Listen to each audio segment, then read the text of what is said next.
క్రీస్తునందు ప్రియమైన దేవుని వాళ్ళారా, మనం పరిశీలిస్తున్న బైబిల్ నుంచి ఒక చక్కని పాఠం, అది దేవుని గణిత శాస్త్రం. రెండో భాగాన్ని ఈరోజు మనం బైబిల్ నుంచి కలిసి పరిశీలిద్దాం. బైబిల్లో దేవుడు అంకెలకు తర్వాత లెక్కలకు దేవుడిచ్చిన ప్రాధాన్యత ఎంతో అన్నది మొదటి భాగంలో అటు ఖగోళం మొదలుకొని మానవ దేహం వరకు వీటన్నిటిలో దేవుడు నియమించిన కొలతలు, లెక్కలు, వీటన్నిటిని గురించి మనం చదువుకున్నాం. అంటే అంకెలు అనగానే అది పనికిరానివి, దానితో మనకు పని లేదు అనే ఒక వ్యర్థమైన ఆలోచన మనుషులు తీసేసి, దేవుడు వాటిని చేశాడు అంటే చాలా ప్రయోజనకరమైన కారణాలు వాటి వెనుక ఉన్నాయి అన్న విషయాన్ని మనం గ్రహిస్తూ, ఆ లెక్కలలో మనం దేవుని పట్ల చూపవలసిన పరిపూర్ణమైన లెక్క, దానిని మనం చాలా జాగ్రత్తగా, ఖచ్చితంగా మనం ఆలోచించగలగాలి. ప్రియులారా, బైబిల్లో దేవుడు రాయించిన 66 పుస్తకాలలో ఒక పుస్తకం సంఖ్యాకాండంగా మనకు కనబడుతుంది. అంటే సంఖ్యాకాండంగా కనబడుతుంది అంటే ఆదికాండం, నిర్గమకాండం, లేవియాకాండం, సంఖ్యాకాండం అన్నారు. అంటే సంఖ్యాకాండము అనగానే అక్కడ మీరు జ్ఞాపకం చేసుకోవాల్సింది అంకెల కాండము అని. దేవుడు పుస్తకాలన్నిటిలో సంఖ్యా పుస్తకాన్ని కూడా ఎందుకు దేవుడు పెట్టవలసిన అవసరత వచ్చింది అంటే, అవును, సంఖ్యలతో దేవునికి చాలా పని ఉంది, ప్రయోజనం ఉంది. ఆయన అంకెల విషయంలో, లెక్కల విషయంలో చాలా ఖచ్చితమైన వ్యక్తి. కాబట్టి దేనిని అంత సులువుగా మీరు ప్రక్కకు తీయాల్సిన వారుగా ఉండకూడదు. ప్రతి దాని విషయమై ఎంతో జాగ్రత్తగా మీరు ఆలోచించేవారుగా ఉండాలి. అందుకే సంఖ్యాకాండం అని రాస్తూ, ఏమండి, వాళ్ళ తెగలు, ఎందరు మనుషులు ఉన్నారు, వారి వారి సంఖ్యాపరంగా అన్నిటినీ కూడా సంఖ్యాకాండంలో ఏమండి మరి మొదటి అధ్యాయం నుంచి 3 అధ్యాయాలు మనం చూడగలిగితే మనకు అన్నీ కూడా అంకెలే కనబడతాయండి. మీరు చదవండి తర్వాత. సంఖ్యాకాండంలో మొదటి అధ్యాయము, 2వ అధ్యాయము, 3వ అధ్యాయము, వీటన్నిటిని చూస్తే ఒక మాట చదువుదామండి. సంఖ్యాకాండం మొదటి అధ్యాయం 1-2 వచనాలు ఒకసారి చూద్దాం. అధ్యాయాలన్నిటిలో దేవుడు అంకెలను గూర్చి ప్రస్తావించి వారి సంఖ్యను లెక్కించి రాసిన, ఇక్కడ ఏమంటున్నాడు చూడండి. సంఖ్యాకాండం మొదటి అధ్యాయం 1వ వచనం, వారు ఐగుప్తు దేశములో నుండి బయలు వెళ్ళిన 2వ సంవత్సరం 2వ నెల మొదటి తేదీని సీనాయి అరణ్యమందలి ప్రత్యక్షపు గుడారములో యెహోవా మోషేతో ఇట్లనెను, ఇశ్రాయేలీల వంశముల చొప్పున వారి వారి పితరుల కుటుంబములను బట్టి వారి వారి పెద్దల చొప్పున మగవారిని అందరినీ లెక్కించి సర్వసమాజ సంఖ్య రాయించుము. ఈరోజు ప్రభుత్వాలు ఎలాగైతే సెన్సస్ అంటారు, అంటే విస్తరిస్తున్న ఈ పాపులేషన్, ఈ జనాభా సంఖ్యను ఎలాగైతే వాళ్ళు లెక్కించి, గుర్తించి, నమోదు చేస్తున్నారో, దేవుడు కూడా నిజంగా కాండం అంతా చదివితే వారందరి లెక్కల విషయంలో, అంకెల విషయంలో ఎంత శ్రద్ధ తీసుకున్నాడు అన్నది మనకు అర్థమవుతుంది ప్రియులారా. కాబట్టి సంఖ్యలు అనగానే మీరు చాలా సులువుగా దాన్ని తీసుకుంటున్నారేమో. అలా మీరు దాన్ని తీసుకోకండి. దాని వెనుక దేవుని ఆలోచనలు, దేవుడు తరువాత ఆయన తీసుకోబోయే నిర్ణయాలు ఆ అంకెలపైన, లెక్కలపైన ఆధారపడి ఉంటాయి అన్న విషయం మీరు జ్ఞాపకం చేసుకోవాలి.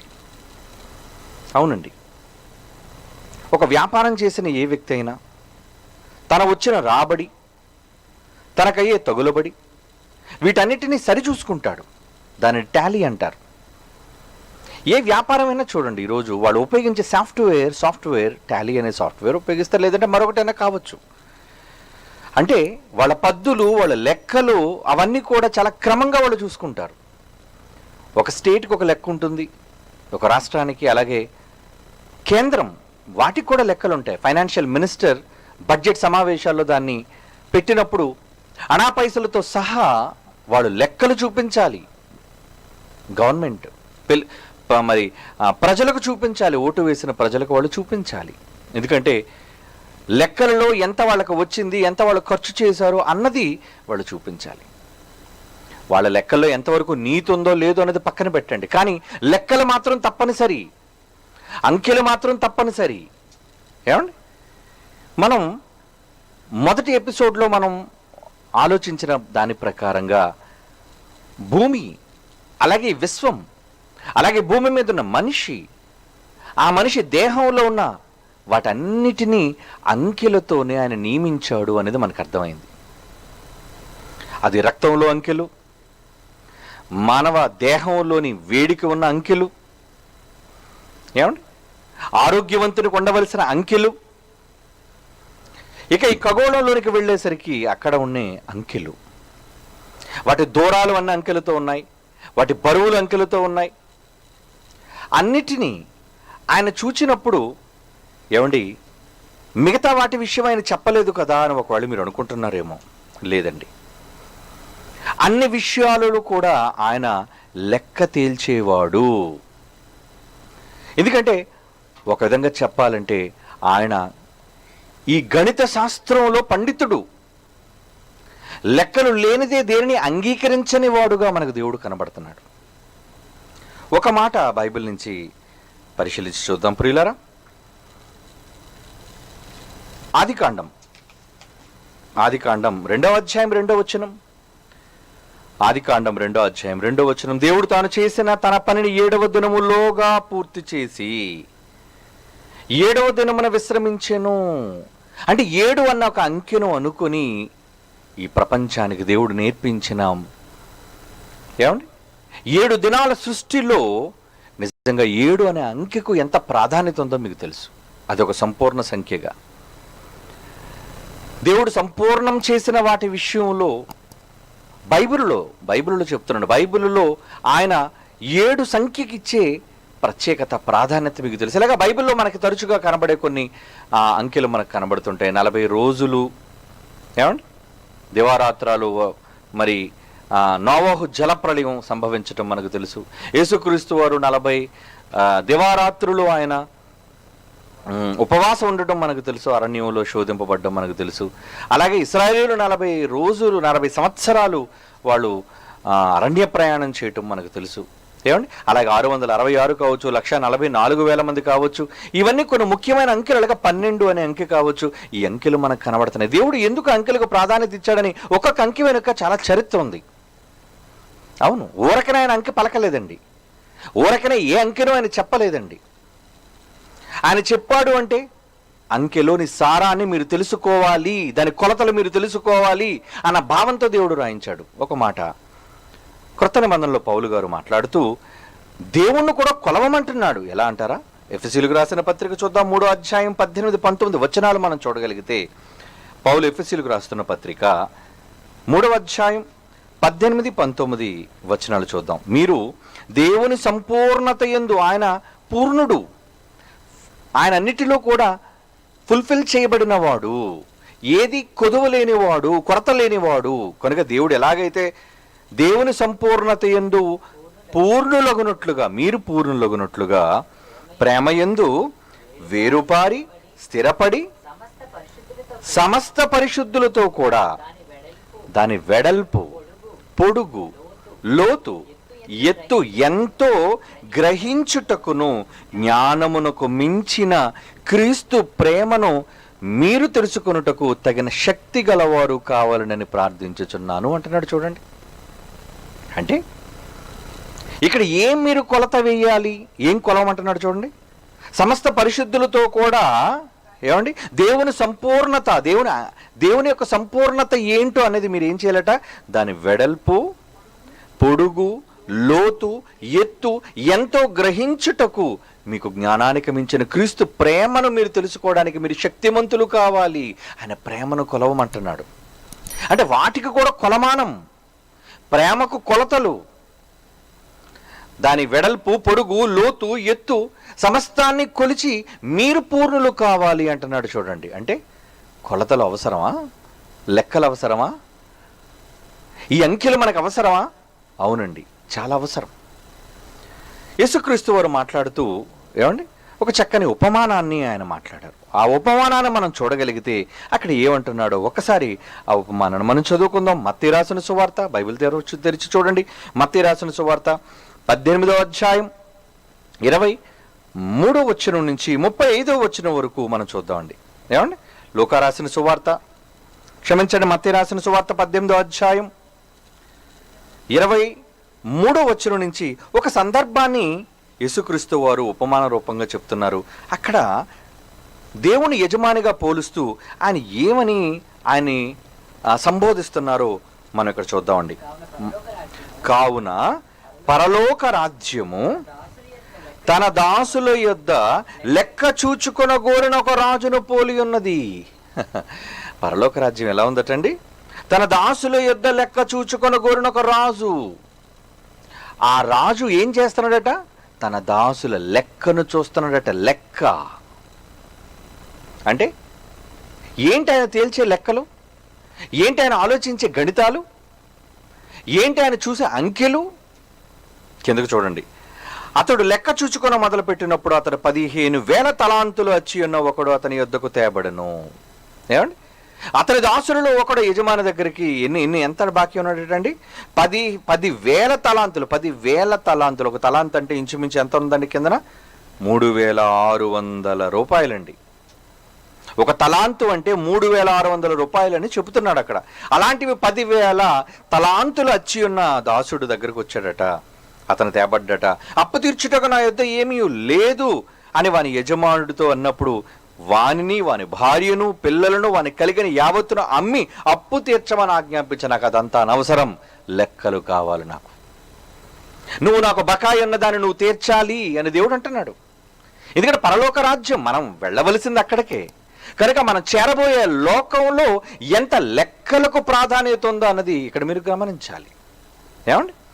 ఇంచుమించు 10,000 తలాంతులు వచ్చి ఉన్న అతని దగ్గరికి అతని యొద్దకు రప్పించుకొని నువ్వు లెక్క తీర్చాలి అంటున్నాడు. చూడండి. కాబట్టి ఆ దాసుడు అతని యొద్ద సాగిలిపడి మ్రొక్కి నా ఎడల ఓర్చుకొనుము, నీకు అంతయు చెల్లింతును అని చెప్పగా, అయితే ఆ దాసుడు యజమానుడు కనికరపడి వానిని విడిచిపెట్టి వాని అప్పు క్షమించను. ఓకే విడిచిపెట్టాను నేను అన్నాడు. అయితే ఆ దాసుడు బయటకు వెళ్ళి తనకు 100 దేనారములు వచ్చి ఉన్న తన తోడి దాసును ఒకను చూచి వాని గొంతు పట్టుకొని నీకు వచ్చి ఉన్నది చెల్లింపుమను. వాడు బయటకు పోయాడు. వాడికి కొన్ని దేనారాలు అప్పు ఉన్నవాడు ఒకడున్నాడండి. దేనారం అంటే ఇంచుమించు ఒక ₹1/2 సమానం. ఇంచుమించు ₹1/2 అని ఉంటుంది చూడు ఫుట్ నోట్లో. అంటే యజమానుడు అతను క్షమించింది 10,000 తలాంతులు ఇంటూ 3,600 అంటే ఇంచుమించు 36 లక్షలు. యజమానుడు అతను క్షమించింది 36 లక్షల లెక్క అయితే, దాసుడు అతని తోడు దాసుడుకు ఎలాగైతే అచ్చి ఉన్నాడో అచ్చి ఉన్న అమౌంట్ ఎంతో తెలుసండి? ఎంత అంటున్నాడు? ఇంచుమించు 100 దేనారములు. 28వ వచనం. అయితే ఆ దాసుడు బయటకు వెళ్ళి తనకు 100 దేనారములు వచ్చి ఉన్న తన తోడి దాసులలో ఒకడిని చూచి వాని గొంతు పట్టుకొని ఏమంటున్నాడు? నీవు వచ్చి ఉన్నది చెల్లింపుమను. ఏమండి? అందుకు వాని తోడి దాసులు సాగిడిపడి నా యొద్ద ఓర్చుకొనుము, నీకు చెల్లించేదనని వాడిని వేడుకొనిన గాని వాడు ఒప్పుకొనక అచ్చి ఉన్నది చెల్లించే వరకు దాని చెరసాలలో అతనిని వేయించెను. అంటే వీడికి తన తోడిదాసుడు ఎంత బకాయి ఉన్నాడండి?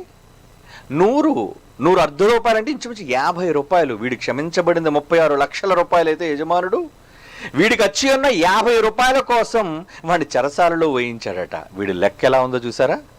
అప్పుడు యజమాని తెలుసుకుని ఏమంటున్నాడు చూడండి. 31వ వచనం. కాగా వాని తోడు దాసులు జరిగినది చూచి మిక్కిలి దుఃఖపడి వచ్చిన జరిగినది అంతయు తమ యజమానికి వివరముగా తెలియజేసిరి.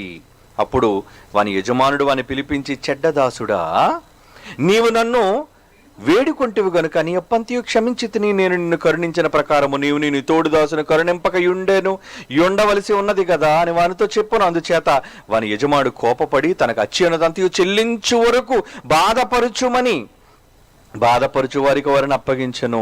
మీలో ప్రతివాడు తన సహోదరుని హృదయపూర్వకంగా క్షమింపని ఎడల నా పరలోకపు తండ్రి ఆ ప్రకారమే మీ ఎడల చేయును. ఇక్కడ లెక్క తేలుతుంది చూడండి. ఏంటా లెక్క? నువ్వు నీ సహోదరుడు నీ పొరుగు వారిని ఏ విషయంలోనైనా సరే ఒకళ్ళు క్షమించకపోతే దేవుడు నీ లెక్కలను క్షమించడు. అదండి పరలోకం లెక్క.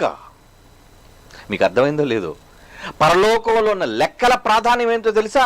నీవు నీ పొరుగు వారిని ఏ విషయంలోనైనా సరే, ఆమె సహోదరి కావచ్చు, సహోదరుడు కావచ్చు, ఎవరైనా ఒకవేళ నువ్వు క్షమించకపోతే నీ లెక్కలు తేల్చేస్తాను అంటున్నాడు దేవుడు. చూసారా? అంటే పరలోక రాజ్యం ఎలా ఉందని ముందు మనం చదువుకున్నాం. అందుకే ఆ మాట చదవండి. మొదటి మాట ఏమనుంది అక్కడ? 18 అధ్యాయం 23వ వచనంలో ఏమనుందండి? పరలోక రాజ్యము తన దాసుల యొద్ద లెక్క చూచుకున్న కోరిన ఒక రాజును పోలి ఉండెను. లెక్క చూసుకుంటున్నాడు ఆయన. ఏంటా లెక్క?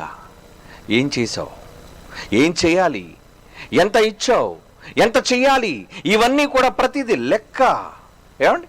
దేవుడు లెక్కల విషయంలో ఎంత ప్రాధాన్యత ఇచ్చాడో, ఎంత ప్రాధాన్యత కలిగి ఉన్నాడో అన్నది ఒకసారి మనం ఆలోచించాలండి. నక్షత్రాలు లెక్క పెడుతున్నాడు, నీ శరీరంలో నీ నెత్తి మీద మొలిచే వెంట్రుకలు లెక్క పెడుతున్నాడు, నీ శరీరంలో ఉన్న కణాల సంఖ్య ఆయనకు తెలుసు, నీ శరీరంలో ఉన్న వేడి సంఖ్య అంకెలు ఆయనకు తెలుసు. ఇలా ప్రతిదీ అంకెలు ఆయనకు తెలుసు అనుకుంటున్నాం కదా. ఆయన ఇంకేం తెలుసో చూడండి, ఏమంటున్నాడు చూడండి. ఇప్పుడు చూడండి ఆయన లెక్కలు ఎలా తేలుస్తున్నాడో ఆయన గణిత శాస్త్రంలోనికి మనం ఇప్పుడు వెళదాం. ఓకే, కీర్తనల గ్రంథం 56వ కీర్తనలోని 8వ వచనాన్ని చూడండి ప్రియులారా. కీర్తనల గ్రంథం 56వ కీర్తనలోని 8. ఆయన ఏం చేస్తున్నాడు, ఏం కౌంట్ చేస్తున్నాడు, ఏ లెక్కలను ఆయన చూస్తున్నాడు అనేది మనం చూడగలిగితే ఇక్కడ దేవుడు అంటున్నాడు, నా సంచారములను నీవు లెక్కించి ఉన్నావు. దేవుడు ఏం లెక్క పెడుతున్నాడు? ఎవరి కొరకు నీ ప్రయాణం, దేని కొరకు నీ కాలి నడక, దేని కొరకు నీ ప్రయాసం, వీటన్నిటినీ, ఆ సంచారంలో నువ్వు పడే ప్రయాసం, ఆ సంచారంలో నువ్వు పడే కష్టం, ఆ సంచారంలో నువ్వు ఖర్చు పెట్టే ప్రతి పైసా, ప్రతి రూపాయి, అన్నిటిని గురించి అంటున్నాడు. ఏమని?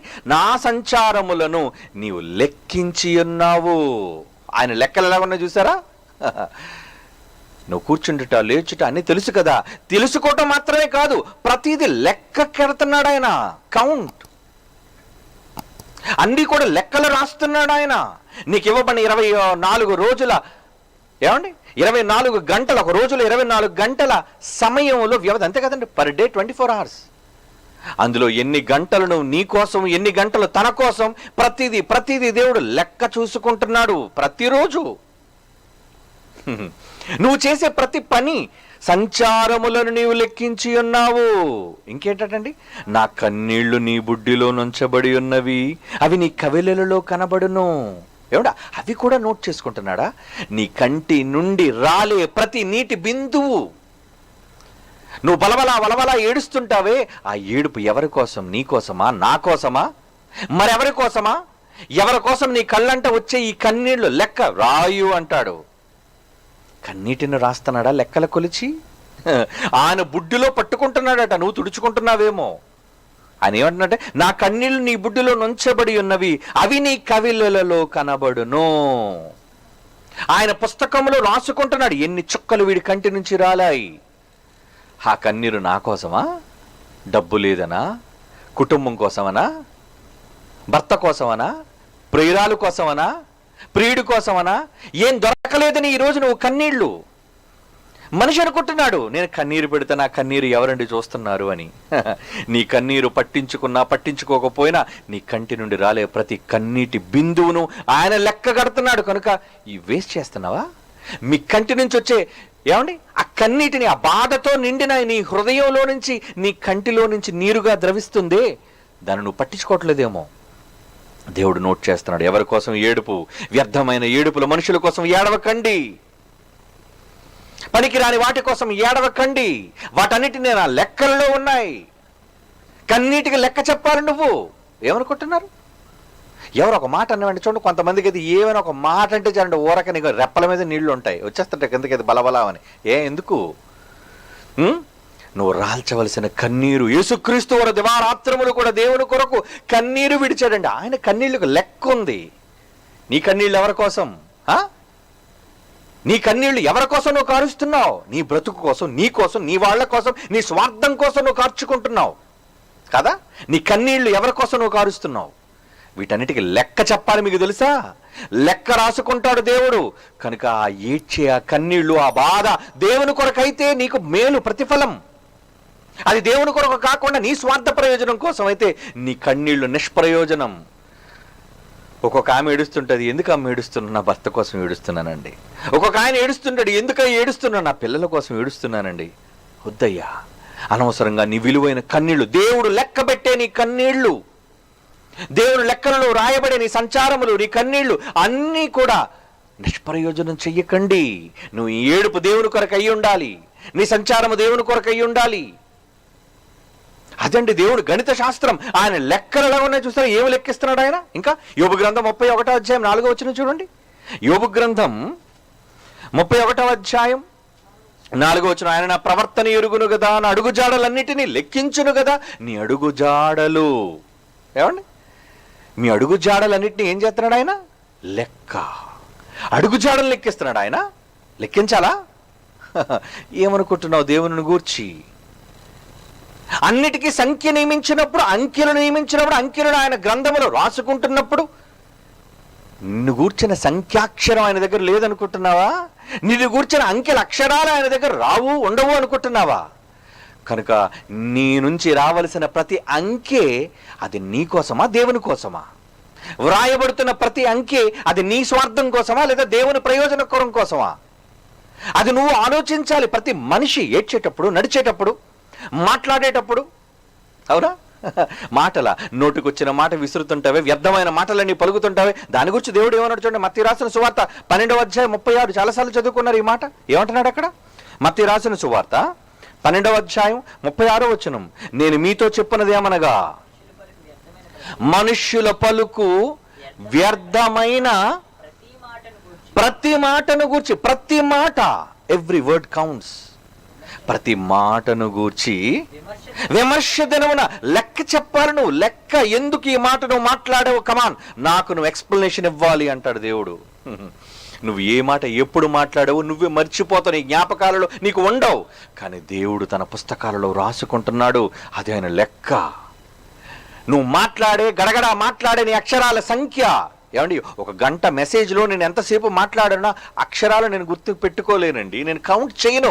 బట్ దేవుడు కౌంట్ చేస్తున్నాడు. అదండి ఆ కౌంటింగ్ నాకు ఇష్టం, ఆ కౌంటింగ్ నాకు కావాలి. ఎందుకంటే నేను దేవుని కొరకు నోరు విప్పి, గళం విప్పి మాట్లాడే ప్రతి అక్షరం ఆయన కోసం మాట్లాడిన అక్షరంగా నా కొరకు నమోదు చేయబడుతుంది. కనుక నా నోటి వెంబడి వచ్చే ప్రతి మాట దేవునిదైతే, నా ఆలోచన ప్రతిదీ దేవుని కొరకైతే, నా అడుగులు, నా సంచారములు దేవుని కొరకైతే అది ఎంత ప్రయోజనకరం, అవి ఎంత శ్రేష్టమైనవి. ఒకవేళ నాకు దుఃఖం వచ్చి ఏడిస్తే ఆ దుఃఖం దేవుని కొరకైనదైతే అప్పుడు నా కన్నీళ్లకు లెక్క, నా అడుగులకు లెక్క, నా జీవిత కాలానికి లెక్క. అన్నిటినీ దేవుడు లెక్కించి లెక్కించి లెక్కించి ఆయన ప్రతి దానిని కూడా అంకెల రూపంలో భద్రపరిచి ఉంచుతున్నాడండి మన జీవితాలను. చూసారా దేవుడు గణిత శాస్త్రం. నువ్వు అనుకుంటున్నావు గణిత శాస్త్రం అంటే ఇంటూ, మైనస్, ప్లస్ అనుకుంటున్నావా? నీకు తెలిసిన అంకెలు 1 నుంచి 9లోని ఎంత పెద్ద సంఖ్యనైనా చేద్దామని నువ్వు అనుకుంటున్నావా? అవి కాదయ్యా. ఈ సంఖ్యాక్షరాల వల్ల నీకు ప్రయోజనకరం, భూమి మీద నీ జానడి పొట్ట భుక్తి కోసం ప్రయోజనకరమేమో, కానీ నీ బ్రతుకు కాలంలో నీ నుంచి దేవుడు చూచే ప్రతి అక్షరం, ప్రతి అంకె ఆయన గణిత శాస్త్ర ప్రకారంగా నీకు ప్రయోజనకరమైన అంకెగా ఉంది. ఈరోజు చాలా మందికి అంకెలు పిచ్చోళ్ళు ఉన్నారండి. ఎలా తెలుసా? 9 టోటల్ కావాలట బండి. ఎందుకు 9 టోటలే ఉండాలి? 9 టోటల్ వల్ల నీకు కలిసి వచ్చేది ఏంటి అడుగుతాడు. 9 టోటల్ ఉందా? ఏమండి, 9 టోటల్ కోసం లక్షల రూపాయలు వెచ్చించి అంకెలు కొనుక్కుని పిచ్చోళ్ళు ఉన్నారండి చాలా మంది. ఎందుకు? 9 అంకె ఉన్న వాళ్ళు ఎప్పుడు యాక్సిడెంట్ అవరా? 9 అంకె ఉన్న వాళ్ళకి ఎప్పుడు ప్రమాదాలు జరగవా? 9 అంకెలు ఉన్న వాళ్ళకి ఎప్పటికీ రోగాలు రావా? ఎందుకయ్యా పిచ్చి సంఖ్యాశాస్త్రాన్ని వెంబడ పరుగులు తీస్తున్నావు నువ్వు? వద్దు. నీ అంకెలు దేవుని దగ్గరున్నాయి. దేవుని గణిత శాస్త్రం లెక్కలు నేర్చుకో. మనిషి భూమి మీద ఉన్న ఎవరెవరో మనుషులు రాసిన లెక్కలను నేర్చుకొని వాటిని బట్టి పట్టి కంఠోపాఠం చేసి, లేదా నీ లెక్కలను భూమి మీద నీ వ్యాపార లావాదేవీల్లో సరిచూసుకొని లెక్కలు తేల్చుకుంటున్నావే గాని దేవునితో నీకున్న లెక్కలను ఏ రోజు నువ్వు తేల్చుకోవాలనుకుంటున్నావా? నువ్వు బ్రతుకున్నప్పుడే నువ్వు లెక్కలను నువ్వు పెంచుకోగలవు. బ్రతుకున్నప్పుడే నీ అంకెలను నువ్వు సరిచేసుకొని దేవుని గ్రంథంలో లిఖింపజేసుకోగలవు. అలాంటిది ఎంతమంది దేవుడి గణిత శాస్త్రంలోని అంకెల ప్రయోజనాన్ని తెలుసుకోగలుగుతున్నారు చెప్పండి? దేవుడు దేనిని విడిచిపెట్టాడండి. చాలా జాగ్రత్త పరుడు ఆయన, చాలా జాగ్రత్త పరుడండి. ప్రతి అంకె ఆయనకు తెలుసు. నువ్వు అనుకుంటావేమో పట్టించుకోవటం లేదని. అబ్బో, చాలా పట్టించుకుంటాడు. నువ్వు ఎన్ని అడుగులేస్తున్నావు లెక్క పెడుతున్నాడు. ఏమండి, ఈ మధ్యన స్మార్ట్ ఫోన్స్ వచ్చిన తర్వాత మీ ఫోన్లో కూడా యాప్స్ వచ్చాయండి. ఏంటో తెలుసు, అది మీరు వేసే ప్రతి అడుగు కూడా అది ఫుట్ స్టెప్స్ కౌంట్ చేస్తుంది. అది ఒకవేళ ఫోన్ మీ దగ్గరే ఉంటే మీరు ఎంత దూరం నడిచి వెళ్ళారో, అడుగులు నడవాలి, ఆ నడిచే ఫుట్ స్టెప్స్ని చూపిస్తుంది. అది ఒక యంత్రం. ఏమండి, ఒక యంత్రం చెబుతుంది నువ్వు ఎన్ని అడుగులు వేసావు అనేది, రోజుకి ఎన్ని అడుగులు నడిచావు అన్నది. నువ్వు పట్టించుకోకపోవచ్చు అవసరాన్ని బట్టి. ఆహా, నేను 6,000 అడుగులు వేసానా, 10,000 అడుగులు వేసానా, దానివల్ల నాకు ఎంత కొలెస్ట్రాల్ కరిగింది, దానివల్ల నాకు ఎంత ఆరోగ్యం వచ్చిందని చూసుకోవడానికి అంకెలు నీకు ప్రయోజనకరమేమో. కానీ దేవుని విషయంలో నీ అంకెలు, నీ లెక్కలు సరిగా ఉన్నాయా? ఆయన రాసుకున్నట్టుగా నీ లెక్కలు ఉన్నాయా? అది మీరు చూడగలుగుతున్నారా? ఎందుకంటే దేవుడు గణిత శాస్త్ర ప్రవీణుడు. గణితం లేకుండా ఆయన ఏది చెయ్యడు, ఏది రాసుకోడు, ఏది తీర్పు తీర్చడు. లెక్కలు ప్రతిదానికి లెక్క, ప్రతిదానికి లెక్కండి. అందుకే ఏమంటున్నాడు చూడండి, మనుషుడు పలుకు వ్యర్థమైన ప్రతి మాటను గురించి విమర్శ దినము ఒక రోజు ఉంది. ఆ రోజు నువ్వు లెక్క చెప్పాలి నాయనా, నువ్వు నాకు లెక్క చెప్పాలి అంటున్నాడు చూడండి. అవునా? మత్తయి రాసిన సువార్త 7వ అధ్యాయం 2వ వచనం. మత్తయి రాసిన సువార్త 7వ అధ్యాయం 2వ వచనం యేసుప్రభు అంటున్న మరో మాట చూడండి. మీరు తీర్చు తీర్పు చొప్పుననే మిమ్మును గూర్చి తీర్పు తీర్చబడును, మీరు కొలుచు కొలత చొప్పుననే మీకును కొలవబడును. అంటే పరలోక రాజ్యాన్ని ఇవ్వటంలో కూడా కొలతలు ఉన్నాయా? కొలతలు అంటే ఏంటి? ఏమండి, నా షట్ట కొట్టండి అంటే కొలతలు రాసుకుంటారు, అవునా కాదా? ఏమండి, భోజనం పెట్టండి అంటే కొలతలు ఉంటాయండి, దానికి అంకెలు ఉంటాయండి, దానికి. చివరికి నీకు పరలోకం ఇవ్వడానికి కూడా నీకు కొలిచిస్తాడట పరలోకం. కొలత కొలత కొలత అంటే అంకె, కొలతలు అంటే అంకెలు అని అర్థం. మరి ఏ అంకెలు నువ్వు పోగు చేసుకున్నావు, ఏ అంకెలు నువ్వు భద్రపరుచుకున్నావు, ఏ సంఖ్యను నువ్వు కాపాడుకున్నావు? అవునా? ఏ సంఖ్యను నువ్వు కాపాడుకుని నీ సంఖ్యను పెంచుకుంటున్నావు, ఆ సంఖ్యను బట్టి దేవుడు నీకు కొలిచి ఇస్తాడు. ఆ నంబర్ల గురించి ఏ రోజున మీరు ఆలోచిస్తున్నారా? లేదా మనిషి యొక్క సంఖ్యాబలాల గురించి మాట్లాడుతున్నారా? వ్యర్థమైన సంఖ్యల గురించి ఆలోచిస్తున్నారా? వద్దనరా. లోక సంబంధమైన మనుషుల వరే మీరు బ్రతకకండి, జీవించకండి. దేవుని గణిత శాస్త్రంలోనికి రండి ఒకసారి. ఆయన మానవ దేహంలో లెక్కలు, ఆయన ఖగోళ శాస్త్రంలో ఈ విశ్వంలో లెక్కలు, ఈ లెక్కలన్నీ మనం విన్నాం. ఇంత లెక్కల, దూరానికి ఎంత లెక్క, బరువుకి ఎంత లెక్క, గాలికి ఎంత లెక్క, అన్నిటికీ లెక్క లెక్క లెక్క. మనిషి దగ్గరకు వచ్చేసరికి ఏ లెక్క ఉండదు అనుకుంటున్నారా? ఏ శాస్త్ర ప్రకారంగా ఏ అంకెను ఆయన చూడడు అనుకుంటున్నారా? నీకు ఇచ్చిన జీవిత లెక్కలు ఆయన దగ్గర ఉన్నాయి. ఎన్ని సంవత్సరాలు నీకు ఆయుష్యనిచ్చాడు, అందులో ఎన్ని సంవత్సరాలు, ఎన్ని నెలలు, ఎన్ని దినాలు, ఎన్ని గంటలు, ఎన్ని క్షణాలు, ప్రతిదీ కౌంట్, ప్రతిదీ లెక్కలు కడుతున్నాడు ఆయన. లెక్క పెట్టడు. ఇది లెక్క పెట్టడేమో అని నువ్వు అనుకుంటున్నావేమో, కానీ ప్రతి చిన్న దానిని ఆయన లెక్క కడతాడు. యేసు గాని, తండ్రి గాని, వీళ్ళందరూ కూడా లెక్కల మనుషులండి. వాళ్ళు భోజనం పెట్టమన్నప్పుడు అందరికీ 5,000 మందికి భోజనం పెట్టారు. ఆ భోజనం చేసిన వాళ్ళు ఎంత సంఖ్య రాయించాడు, తర్వాత గంపలు ఎత్తారో ఎన్ని గంపలు కూడా రాయించాడండి. అవసరమా? 12 గంపలకు ఎత్తారట. చూసారా? 12 గంపలు ఎత్తారని 12 గంపల గురించి ఎందుకు రాశాడు? 12 అనే అంకి కోసం ఎందుకు చెప్పాడు? ఎన్ని గంపలు ఎత్తుతున్నారో అది కూడా ఆయన లెక్క కడుతున్నాడు. అరే, ఏది పాడైపోకుండా మొత్తం అంతా కూడా గంపలకి ఎత్తండి ఆయన అన్నాడు. గంపలకి ఎత్తారు కదా అన్న, ఎన్ని గంపలకి ఎత్తారని కూడా అడుగుతున్నాడు చూడండి ఆయన. ఎన్ని గంపలకి ఎత్తారు? యేసుప్రభు వారు వెళుతున్నప్పుడు 10 మంది గుడ్డివారు వచ్చారు, ఆయన కనబడ్డారు. అందరినీ స్వస్థపరిచాడు ఆయన. స్వస్థపరిచాడు. వెళ్ళండి, మీరు ప్రధాన యాజకుడికి చూపించండి, అక్కడికి వెళ్ళండి, మీ కళ్ళు కడుక్కోండి, రండి అన్నాడు. కానీ అందులో ఒకడే వచ్చాడండి. మిగతా 9 మంది ఏరని లెక్క అడుగుతున్నాడు. అంటే ఈయన స్వస్థపరిచినప్పుడు ఎంతమందిని స్వస్థపరుస్తున్నాడు అంటే యేసుప్రభు లెక్క కడుతున్నారా? ఏదో 10 మంది మూకుమ్మడిగా వచ్చారు కాబట్టి సరేలేరా మీ 10 మందికి కళ్ళు వచ్చేటట్టు చేస్తారని వెళ్ళిపోండి అని పంపించలేదండి ఆయన. వచ్చిన వాళ్ళు ఎంతమంది, బాగుపడ్డవారు ఎంతమంది, అంటే అతని నుంచి మేలు పొందిన వాళ్ళు ఎంతమంది, తిరిగి ఆయనకు కృతజ్ఞత చూపించిన వారు ఎంతమంది. మనుష్యుల విషయంలో కూడా అంకెలలో యేసుప్రభు వారు ఎంత భద్రంగా ఉన్నారో చూసారా? ఏమండి, మనుష్యుల విషయంలోనే కాదండి. ఒక మాట బైబిల్ నుంచి ఈరోజు మీకు చూపిస్తాను చూడండి. యోహాను రాసిన సువార్త 21వ అధ్యాయం 11వ వచనం చూడండి ప్రియులారా. యోహాను రాసిన సువార్త 21వ అధ్యాయం యోహాను రాసిన సువార్త 21వ అధ్యాయం 11వ వచనం చూడండి, ఏమంటున్నాడు? యేసుప్రభు తిరిగి లేచిన తర్వాత సీమోను కనబడ్డాడు. ఏమయ్యా, చేపలు పడలేదా? రాత్రి అంతా కష్టపడ్డాడు, ఒక వలై అన్నాడు, చేపలు పడ్డాయి. పడిన తర్వాత ఏమంటున్నాడు చూడండి, సీమోను పేతురు ధోని ఎక్కి వలను దరికి లాగాను, అది 183 గొప్ప చేపలతో నిండి ఉండను. ఏమండి, గంపలో ఈ చేపలు పడతాయండి. ఎన్ని చేపలు పడ్డాయో లెక్క పెట్టాలా? యేసుక్రీస్తు వారు చూడండి ఎంత ఖచ్చితమైన వ్యక్తి. పేతురు గారు వల విసిరినప్పుడు ఆ వలలో పడిన చేపలు ఎన్ని? అయ్యో, ఒక 100 పైన ఉంటాయండి. సుమారుగా కాదు, ఖచ్చితంగా లెక్క చెప్తాను చూడు. కమాన్ పేతురు, లెక్క పెట్ట, చేపలను లెక్క పెట్టు. 153 అంటున్నాడు చూడండి. 153 ఉండాలవి, అది సంఖ్య. అంటే ఎన్ని చేపలు పడ్డాయో ప్రతి దాని యొక్క లెక్క ఆయన రాసుకుంటున్నాడు. ఆ లెక్క పెట్టించాడు. లెక్కపెట్టి ఎన్ని చేపలు లెక్కపెట్టి నువ్వు. 153. ఇంచుమించు 150 ఉంటాయి లే ప్రభు అని అనలేదు. లేదు, ఇంక మిగతా 3 కూడా లెక్క పెట్టాలి. ప్రతిది కౌంట్ నాకు కరెక్ట్గా ఉండాలి. 153 చేపలు.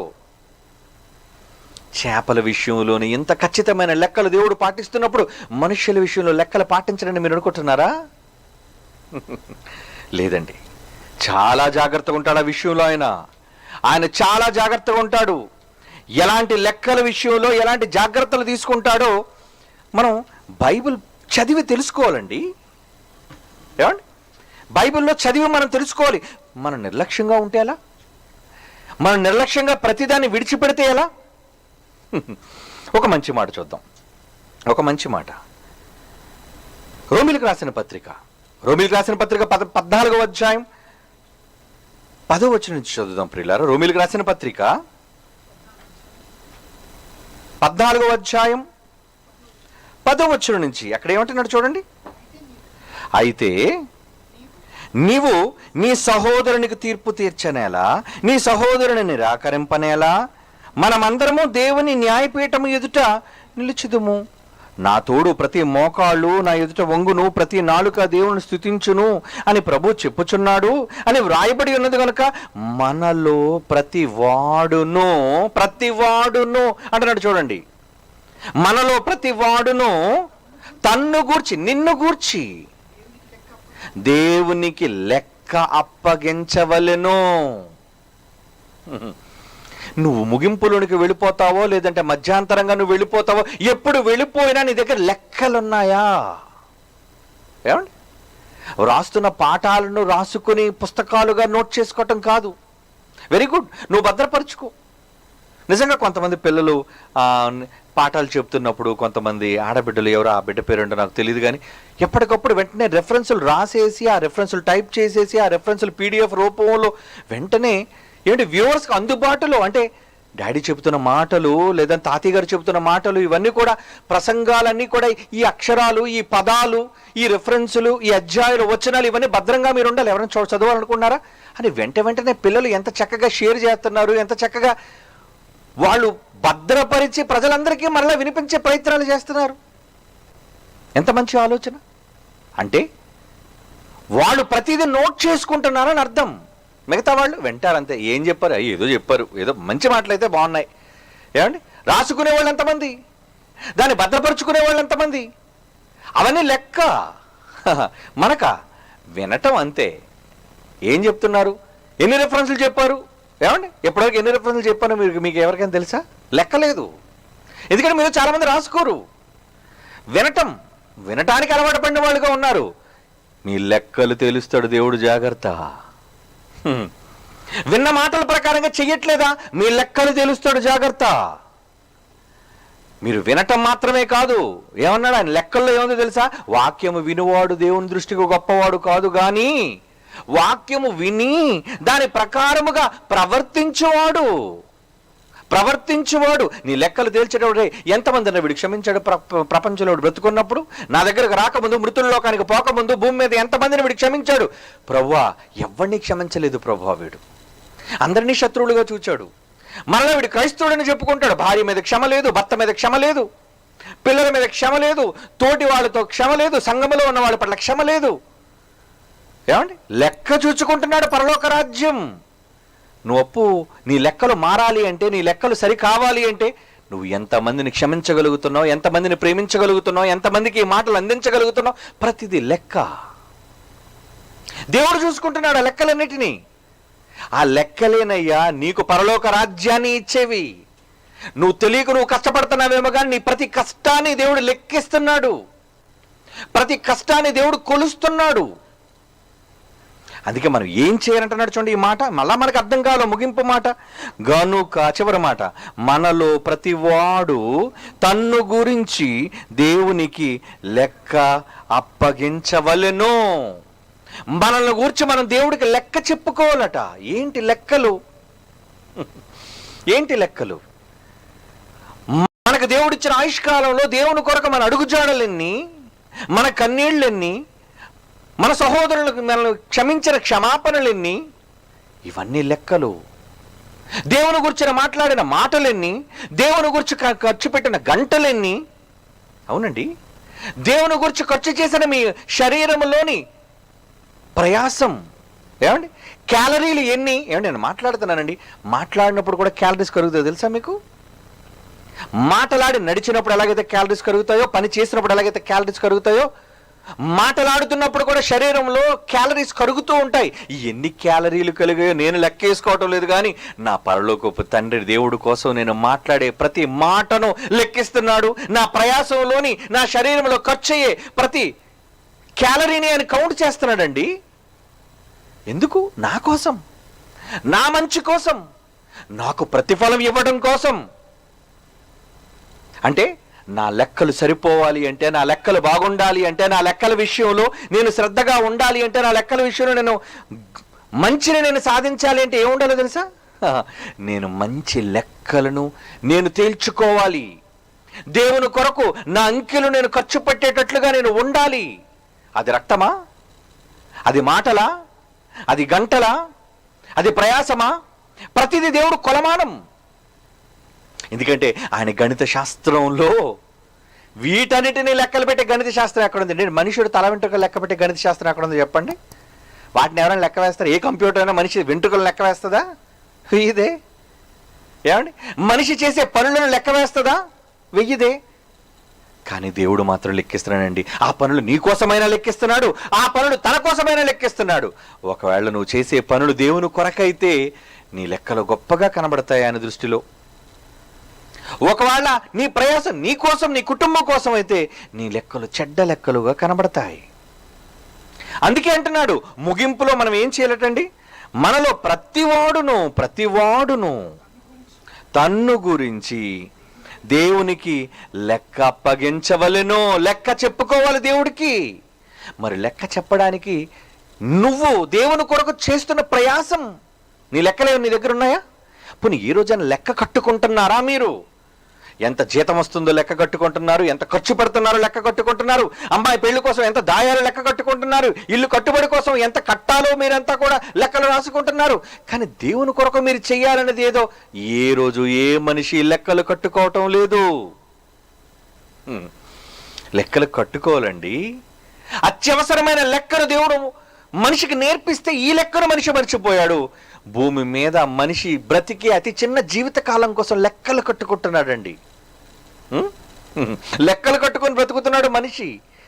దానివల్ల నీకు ఏ ప్రయోజనం ఉండదే. నీ లెక్కలన్నీ కూడా నిష్ప్రయోజనం. అంకెలు తారుమారైపోతాయి, నువ్వు నష్టపోతావు, నువ్వు మోసపోతావు. కానీ దేవుని దగ్గర నువ్వు మోసపోవయ్యా. నువ్వు మోసపోకుండా నీ లెక్కలు కరెక్ట్గా ఉండాలి అంటే దేవుని గణిత శాస్త్రంలోని ఆయన కొలతలేంటో, ఆయన లెక్కలేంటో, ఆయన కొలమానాలు నువ్వు తెలుసుకోవాలి. వీటిని కూడా లెక్కిస్తున్నాడా? అడుగుజాడలను కూడా లెక్కిస్తున్నాడా? సంచారంలో కూడా లెక్కిస్తున్నాడా? మాటలను కూడా లెక్కిస్తున్నాడా? అయితే ఇప్పుడు నువ్వేమనాలి? ఒకవేళ ఎవరిని గురించి చెడ్డగా మాట్లాడేటప్పుడు వద్దు, ఇంకొకరి కోసం చెడ్డగా మాట్లాడే ఈ లెక్కలు నా అక్షరాలుగా ఉండకూడదు, నా నోటి నుంచి తప్పుడు లెక్కలు రాకూడదు. ఒకవేళ నీ మనసులో ఏమైనా మాట్లాడాలనిపించిన వెంటనే దాన్ని కట్టడి చేయి. మంచి దేవుని గూర్చి ఒకరిని గూర్చి చెడ్డగా మాట్లాడి నీ తప్పుడు లెక్కలను నీ శాతం పెంచుకునే బదులు మంచి దేవుని మాటలు అదే నోటి ద్వారా నువ్వు మాట్లాడి నీ మంచి లెక్కల శాతాన్ని నువ్వు పెంచుకోవచ్చు కదా. నీ ప్రతిఫలం పెరుగుతుంది. నీ సంఖ్య పెరుగుతుంది. నీ క్రియా సంఖ్యను పెంచుకో, నీ మాటల సంఖ్యను పెంచుకో, నువ్వు దేవునికి చేసే దాన సంఖ్యను పెంచుకో. ఏమండి, మనిషి సంపాదించే వాటిలో ఎంత దేవునికి, ఎంత తన కోసం అన్ని లెక్క గడితే అండి, ప్రతి మనిషి తన జీవిత కాలంలో ₹100 దేవుని కోసం ఖర్చు పెట్టేది మహా అయితే ₹10, తన కోసం ఖర్చు చేసుకునేది ₹90 అండి. లెక్కలు అలాగే ఉన్నాయి. కానీ దేవుడి గణిత శాస్త్రంలో ఆయన ఎలా చూస్తాడో తెలుసండి లెక్క. ఇవిడ ఎంత వేసింది? ఆవిడ ఎంత వేసింది? రెండు కాసులే ప్రభువా, 2 కాసులు వేసిందా? Okay, very good. మీ అందరికంటే ఈవిడ ఎక్కువ వేసింది.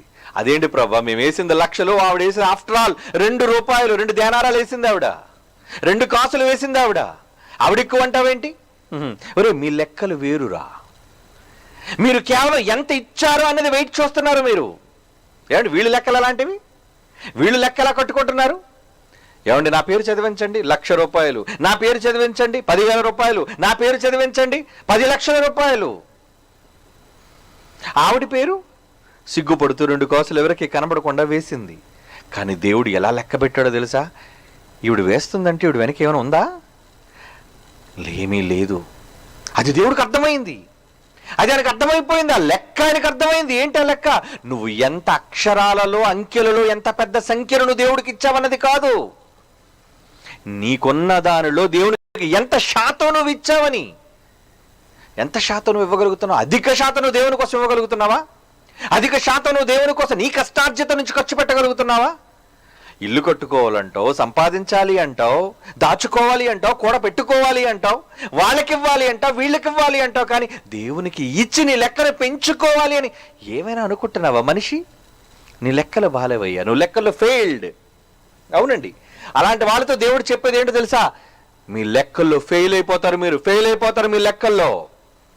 కనుక లెక్కల్లో మీరు సాఫల్యతను సాధించాలి అంటే ఏం చేయాలి? ఇదిగో దేవుడు గణిత శాస్త్ర ప్రకారంగా ఆయన ఏటేటి లెక్కలు చూస్తున్నాడో మీ లెక్కని ఎలాగైనా అప్పగించుకోవాలి. కాబట్టి ముగింపులో మీ లెక్కను దేవుడికి అప్పగించవలసిన బాధ్యత మీ అందరిపైన ఉంది. కాబట్టి మీరేం చేయాలి? మీ జీవిత కాలంలో దేవుని కొరకు ఎంత లెక్కను, ఎంత ఎక్కువగా నేను చేయగలుగుతున్నాను అదర్రా, అది మీరు లెక్క కట్టుకోండి, అది మీరు ఆలోచించండి. వాటిని ప్రక్కన పెట్టి లోక సంబంధమైన వాటి కోసం ఎందుకండి లెక్కలు చూసుకుంటున్నారు? దానివల్ల ఏ ప్రయోజనం లేదు.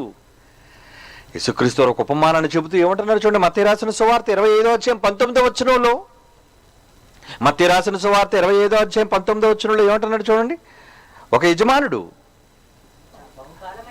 ఆయన చాలా దూరం వెళ్ళాడు. వెళ్ళేటప్పుడు ప్రతి వారికి లెక్క చొప్పున కొంత ఇచ్చాడు, ఒక్కొక్కరికి లెక్క చొప్పున ఇచ్చాడు. ఇచ్చిన తర్వాత ఆయన ఏమంటున్నాడు చూడండి, ఆ దాసుల యజమానుడు వచ్చి వారి యొక్క లెక్క చూసుకున్నాడు. లెక్క చూసుకున్నాడు అంటే తిరిగి వచ్చిన తర్వాత ఏం చేస్తున్నాడు? భూమి మీదకు నువ్వు వచ్చిన తర్వాత తిరిగి ఆయన దగ్గరికి వెళ్ళేసరికి నీ లెక్కలు తేలాలి, సరిపోవాలి. లెక్కలో తేడాలు జరగడానికి వీలు లేదు. ఒక లెక్కల్లో తేడాలు జరిగితే ఫెయిల్డ్. చాలా తెలివైన వాళ్ళు చాలా మంది లెక్కలు రాక ఏం చేస్తారు తెలుసా అండి? ఎగ్జామ్స్ అప్పుడు ఏం చేస్తారు తెలుసా? కింద ఆన్సర్ మాత్రం వేసేస్తారండి. ఒక సమ్ సాల్వ్ చేయమని ఇచ్చారు అనుకోండి, ఏమండి ఆ అంకెను వీడు పక్కన అడుగుతాడు, రే కింద ఆన్సర్ ఎంత వచ్చిందిరా? ఒరే 27.9 వచ్చిందిరా. అంతే. ఏదో పిచ్చి గీతలు రాసేస్తారు, మధ్యలో ఏదో తప్పుడు లెక్కలు వేసేస్తారు. కానీ ఆన్సర్ వచ్చేసరికి మాత్రం ఆన్సర్ ANS అని రాసి 27.9. అంటే పరీక్షను కరెక్ట్ చేసేవాడు, వాల్యుయేషన్ చేసేవాడు అంత పిచ్చిగా నువ్వు చేస్తాడు అనుకుంటున్నావా?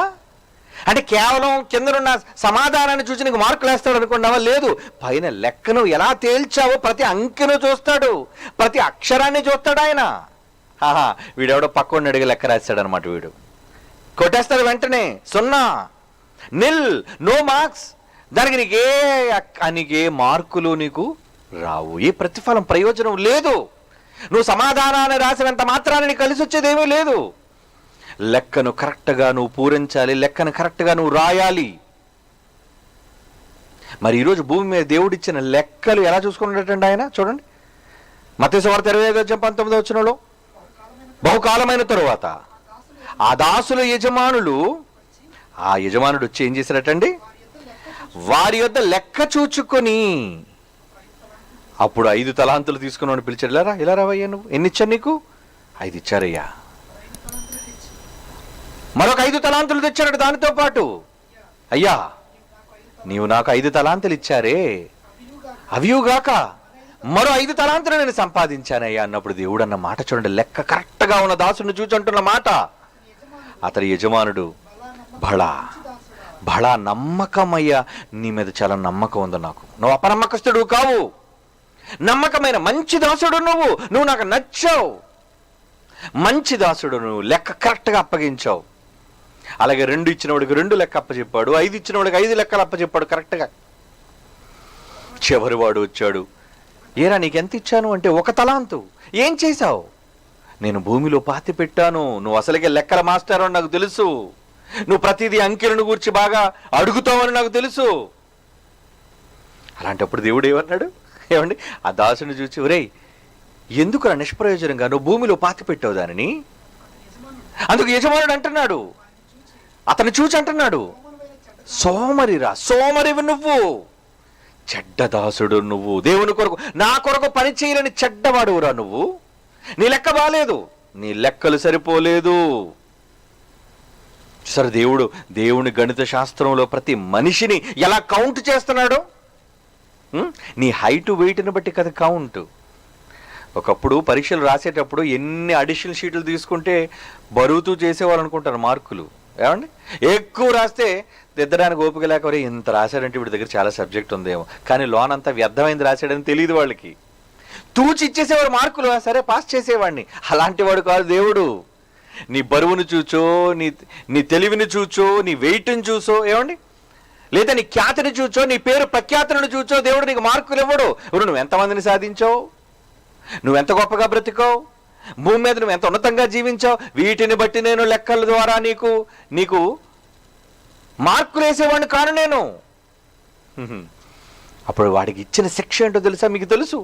వీడిని తీసుకెళ్లి వెంటనే చీకటి కొట్టులో పడేయండి, అక్కడ ఏడుపు పండ్లు కొరుకుట వాడికి ఉంటాయి. అంటే లెక్క సరిగ్గా అప్పజెప్పలేని వ్యక్తికి దేవుడు తన శాస్త్రంలో, గణిత శాస్త్రంలో విధించే శిక్ష ఏంటో తెలుసా? నరకం. నరకం అండి. శిక్ష అమలు చేస్తున్నాడు ఆయన. కనుక ఇప్పుడు మీ లెక్కలు ఎంత జాగ్రత్తగా తేల్చుకోవాలో ఆలోచించండి ప్రియులారా. దేవుడు అన్నిటి విషయంలో ఇంత ఖచ్చితమైన లెక్కలు పాటిస్తూ వచ్చిన వ్యక్తి.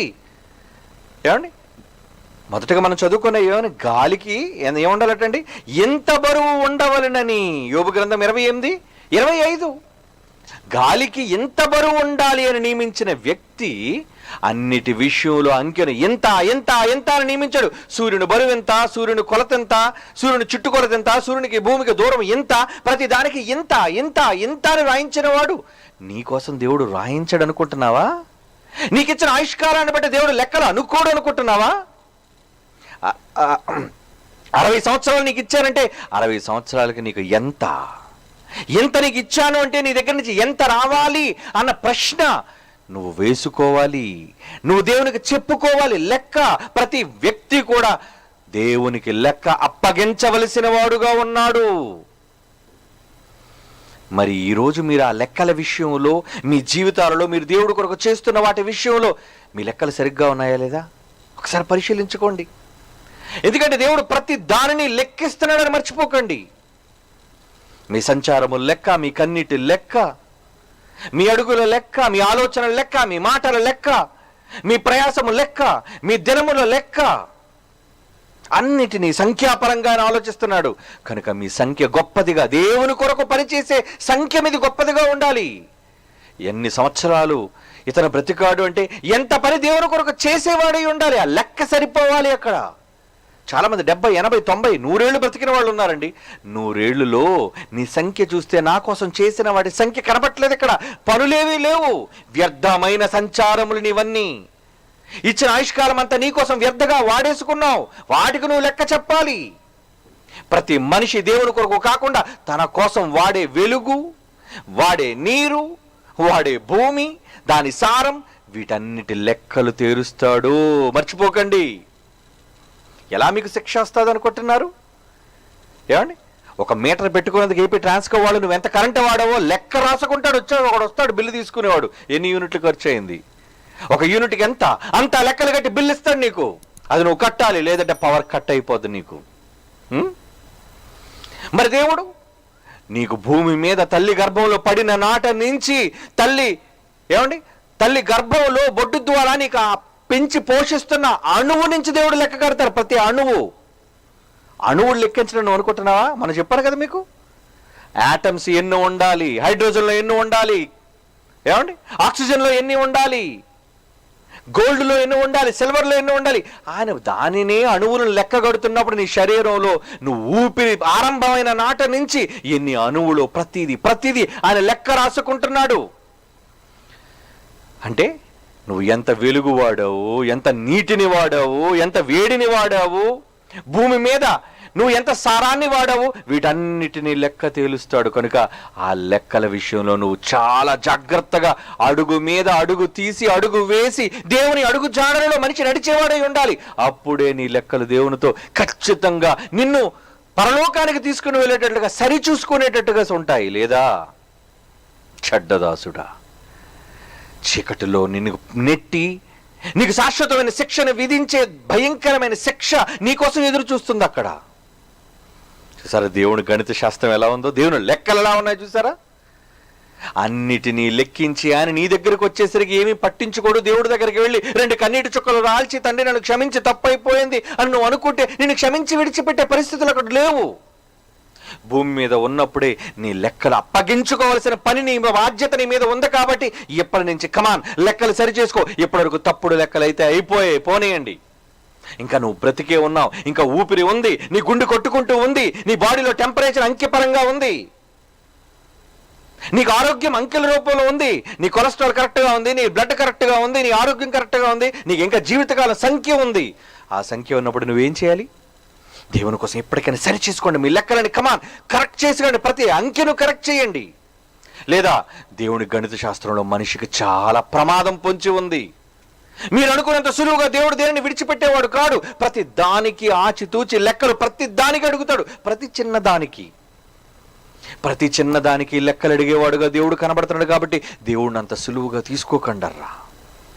ఎప్పటికైనా భూమి మీద ఆయుష్ కలిగి మనం బ్రతుకున్నాం. కాబట్టి ఇక మీద మన సంచారములు, ఇక మీద మన దేవుని కోసం పడే ప్రయాసం, ఇక మీద మన దేవుని కోసం ఖర్చు పెట్టే ప్రతిదీ ఆయన రాసుకునే కవిలలో నిజంగా మనం దాచుకునే ఒక గొప్ప సంఖ్యగా మారడానికి మీరందరూ ప్రయత్నం చేసి దేవుడు కోరుకున్నట్లుగా ఆయన గణిత శాస్త్రంలో ఉత్తీర్ణత మీరు సాధించాలి. లేదా మీరు ఫెయిల్ అయిపోతే మీకోసం చీకటి, కన్నీళ్లు, ఏడ్పు, పండ్లు కొరకటం అవి మీకోసం ఎదురు చూస్తున్నాయి. కానీ అది వద్దు, అందులోకి మీరు వెళ్ళకూడదు. కమాన్ మీ లెక్కలన్నింటినీ కరెక్ట్ చేసుకోండి. కళ్ళు మూసుకొని ప్రార్థన చేసుకుందాం. పరిశుద్ధుడైన తండ్రి దేవా, మీరు మాకు నియమించిన అంకెలన్నింటి ప్రకారంగా భూమి మీద మేము బ్రతికి మీకు ఇష్టలుగానే మరణించి మీ వద్దకు చేరాలి అని ఆశపడుతున్నాం. మా జీవితాల్లో ఇప్పటి వరకు ఎన్నో పొరపాట్లు జరిగాయి, అంకెలలో ఎన్నో తప్పిదాలు జరిగాయి తండ్రి. ఇక మీదటైనా సరే మా అంకెలను మేము సరిచేసుకోగలుగుటకు, మీకోసం సమస్తాన్ని మేము చేయగలుగుటకు మా మనోనేత్రాలు వెలిగించి మమ్మల్ని మీ జీవ మార్గములలో నడిపించవలసిందిగా ప్రార్థిస్తూ క్రీస్తు యేసు వారి అమూల్యమైన నామములు ఈ ప్రార్థన మీకు సమర్పించుచున్నాము తండ్రి.